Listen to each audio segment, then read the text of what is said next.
પાટણના માખણીયા તળાવના મોડી રાત્રે પાળા તૂટતા નગરપાલિકા દ્વારા ટ્રેક્ટરની મદદથી માટી નાખવાની કામગીરી હાથ ધરી.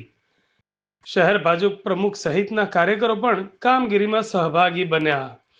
પાટણ શહેરના ભૂગર્ભ ગટરના દૂષિત પાણીના નિકાલ માટે પાટણ શહેરની બહારના વિસ્તારમાં આવેલ માખણીયા તળાવનો ઉપયોગ કરવામાં આવે છે.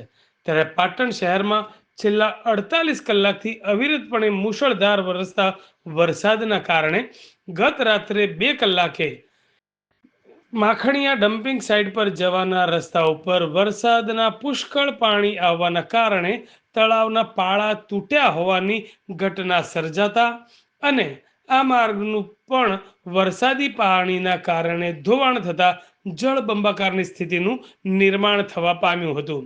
જોકે આ બાબતની જાણ પાલિકાના સત્તાધીશોને થતા તેઓએ રાત્રે જ વાહન શાખાને સૂચિત કરી ધોવાણ થતા રોડની સાથે સાથે તળાવના તૂટી ગયેલા પાળા માટે 2 ટ્રેક્ટરની મદદથી માટી નાખવાની કામગીરી હાથ ધરી હતી.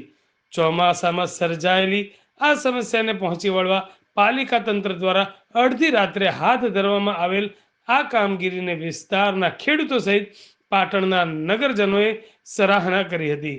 પાલિકાની આ કામગીરી દરમિયાન શહેર ભાજપ પ્રમુખ હર્ષ પટેલ અને તેમના કાર્યકરો પણ સહભાગી બન્યા હોવાનું જાણવા મળ્યું છે.